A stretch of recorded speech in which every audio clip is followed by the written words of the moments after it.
Hello everyone and welcome back to my YouTube channel.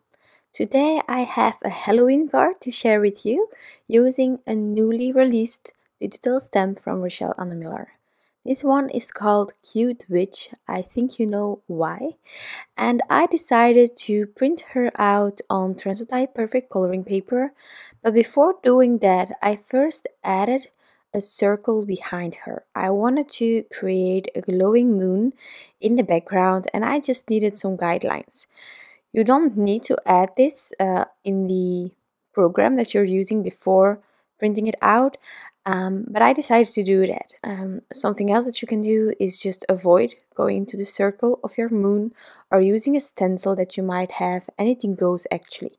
But this way I could really make sure that I had this big moon perfectly sized for the image that I had prepped to color in. Next, I printed it onto just some regular printer paper, just to create a mask. And this is a really cheap way to create a mask.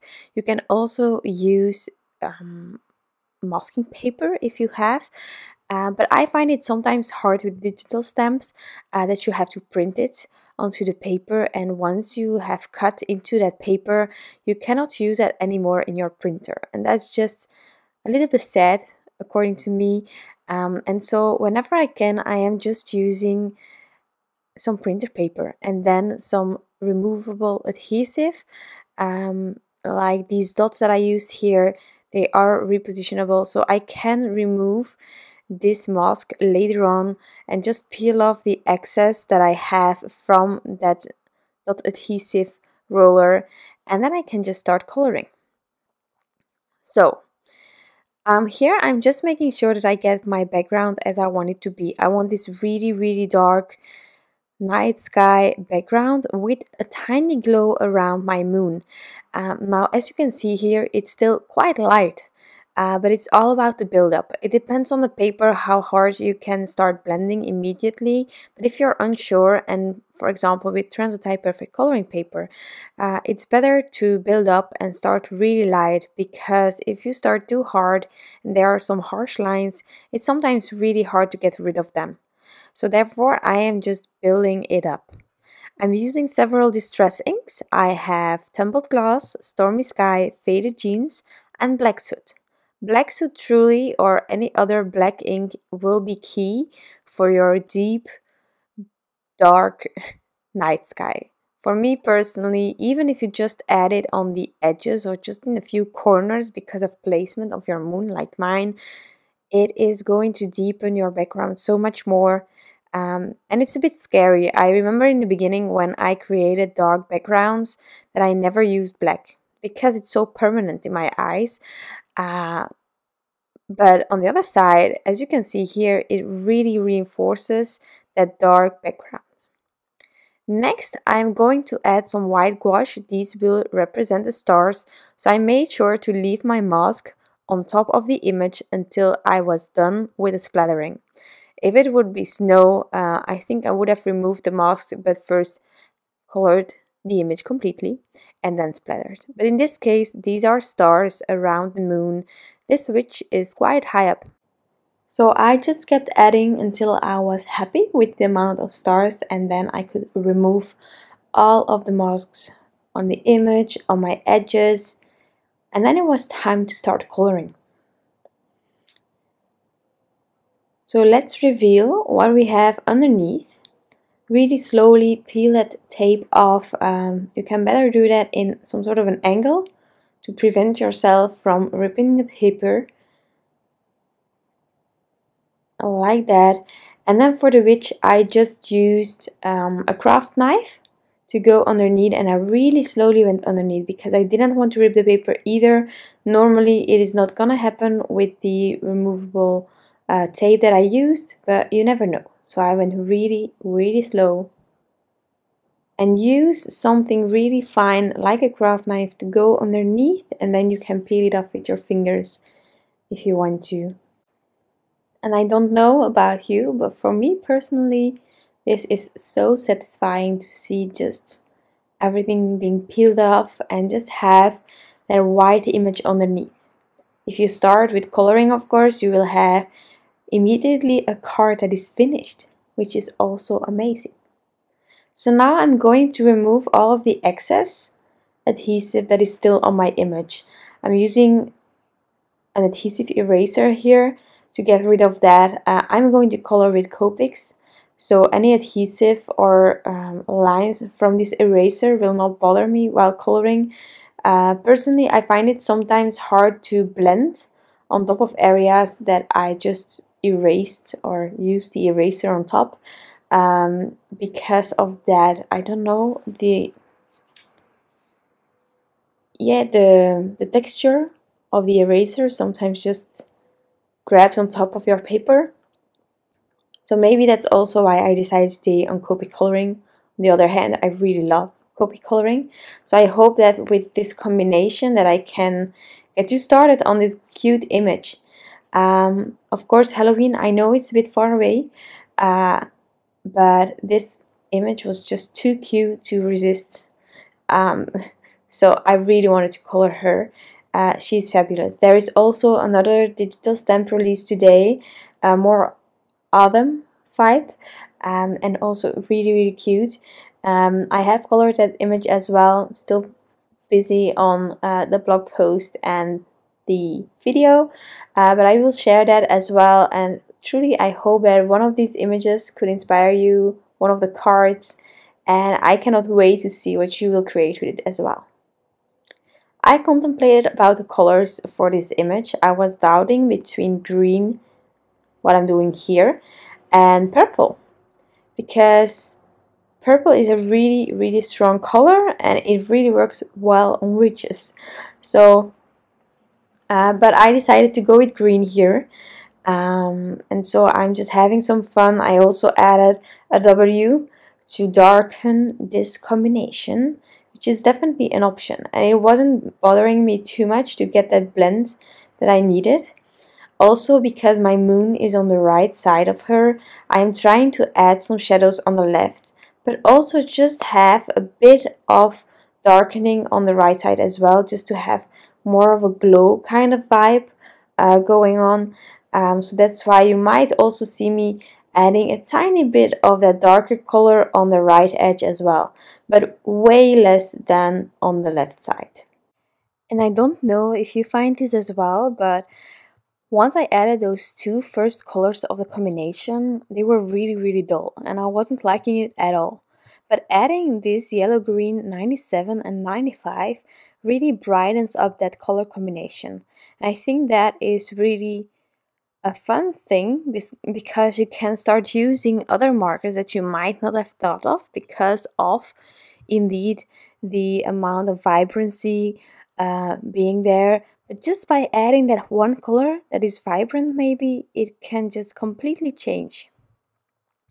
Now here and there I didn't add my mask correctly, or the mask was just, well, not cut out right. I'm not a really good fussy cutter, so I just used a BG95, 97 to help me, because that sort of represented the color of my background.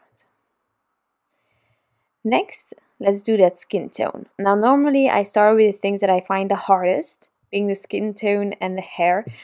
In this case, still the same, but I just wasn't sure how that green was going to turn out on the clothing of the witch. And so therefore I started with the green. But now that that is done, I can just do as always, first skin, then hair, or the other way around of these two, just to make sure that that is out of the way. So again, the same thing, I'm adding my shadows on the left. On the right, I'm adding just a tiny bit more, instead of only the lightest color, but not too much either.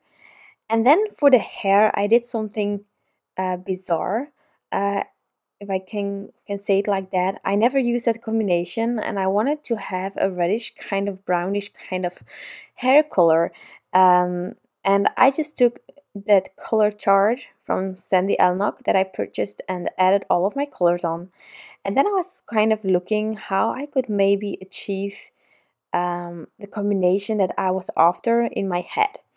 And so I came up with the E08 yellow red 27, and the yellow 26. So these are three different color families, and I don't think that I would use them together if I would want to have a blend, but I try to have this hair kind of vibey look by just adding well, these lines, if I can call it like that. I don't know how this technique is called. It's a bit of flicking, but if you add your marker as vertical as possible, you can go really, really thin with your lines that you're adding, and that can really be the key to getting this kind of hairy kind of vibe kind of look. And so that is only a tip that I can give you in case you didn't know. But as you can see, these three colors are completely different. But with hair, you want to have a bit of texture, you want to have a bit of highlights, naturally looking, and so they work together. But I wouldn't do a blend. But they worked in this case with this method. I'm really glad with how it turned out, and it's the first time that I tried something like this. Most of the times I do brown kind of hairstyles, but this time I didn't, and I really, really like it. Also with the green, it is feisty, don't you think?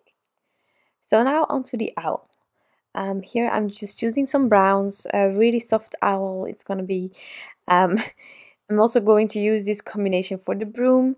As you know, I like reusing combinations because that works.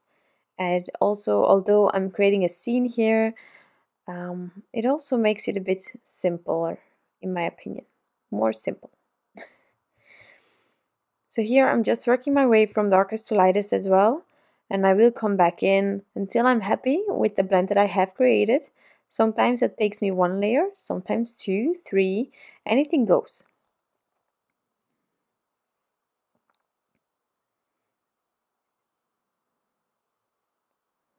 So I'm just going over it again.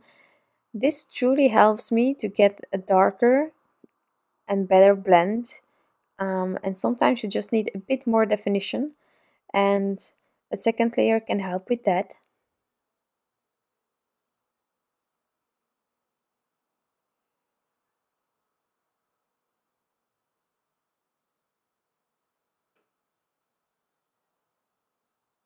For the broom, again, I'm trying to do a bit of the same technique as on the hair, but I'm a bit rougher with it because it's a broom, it's not as fine as hair. So I just did that, then reusing those combinations again for the shoes. And then I decided to go with some yellowish colors to add those details to the clothing, also leaving a few elements white because we don't need to be afraid of white. Um, so I went for this mustard kind of yellowish color, and I just kept adding again. And then for the lines on the head and the pants, I will also add a few things yellow, and then the sleeves as well.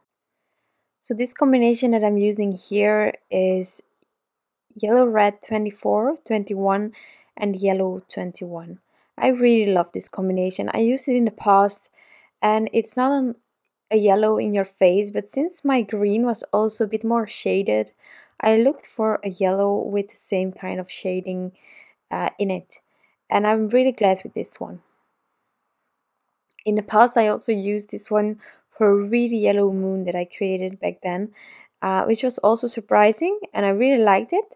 But in this case, I wanted my moon to be a bit softer, because with that blue in the background, I sort of have a white glow around it. In case I would have wanted to do the moon a bit more yellowish, I would have added a more yellow glow around. So I'm almost done with the coloring of the witch, and then we can start on that moon. Now that moon also, when I added it to to the program where I was going to print this image from, I added it really, really soft gray. So you almost have that no line coloring idea with that moon, but it is there, so I could fussy cut the moon out. Also, it's visible for me to color it in without any issues. So that was it was all about. Um, and here I'm just adding a base layer of E50 to this moon. I truly am not good at creating my own backgrounds. I'm trying, but I don't feel confident about it. And so this moon, I had no idea how to tackle it. I started on it and I was like, okay, so this works already, but I need a bit of texture. And in the past, when I created that moon, the texture was added already by the stamp. But in this case, I just created a circle behind my witch. So there wasn't any guidelines. So I tried to add a few oval kind of shapes on top of the moon using my E53, and then I could use the E51, which is in between these two colors, to sort of blend that out. But truly I was so out of my comfort zone.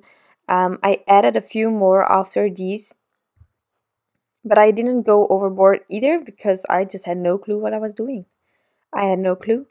But really great. Once I colored this and then I saw some previews and stuff, Longfong came out with like a bed set as well as with a stencil set and a die cutting set with a moon in it, and there is texture on the moon. I purchased the stencil, but I only received it today, so therefore I couldn't choose it on this card. But next time that I'm going to create a moon, it will be with a stencil, just because I'm more confident with that.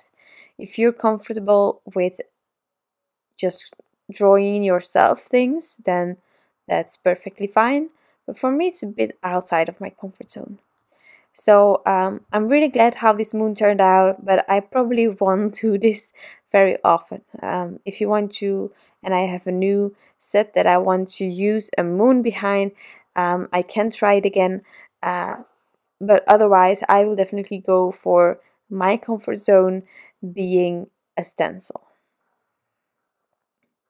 So here as well, I'm sort of trying to have a nice smooth moon, except for the areas where I'm adding that texture myself.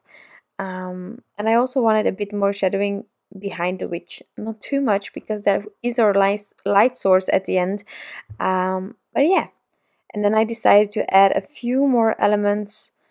For me, it was really difficult actually to decide how much I needed to add or not, because well, adding all of this was to get it a bit more realistic, although it is a cute card. Um, but adding too much, in my opinion, was going to be unrealistic. And at the same time, I wasn't really comfortable with it because I don't draw my things myself.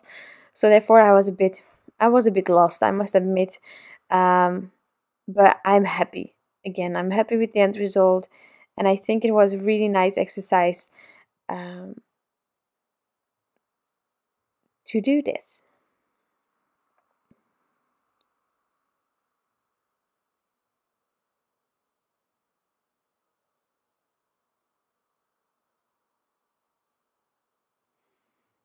So I'm almost done with adding. Truly, I'm just going to add a few spots here and there, and then actually the coloring was done.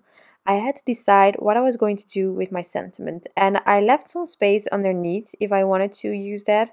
But at the same time, it could also represent that she was really high up.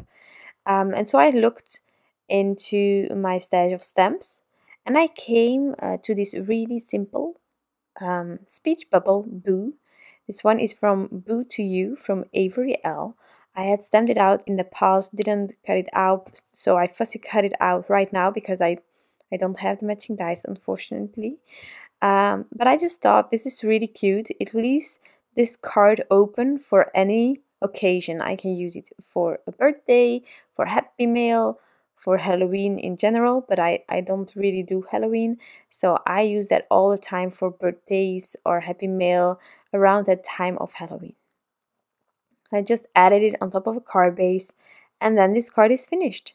You can add embellishments as always, or glossy accents, glitter if you want to, but I think this really is an illustration on its own, and with that moon, it's just the amount of light that I needed.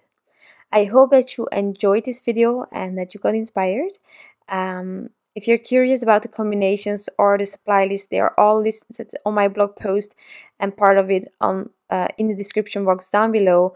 I want to thank you all for stopping by and taking the time to watch this video. I truly am glad to see you here, and I hope to see you next time as well. Bye!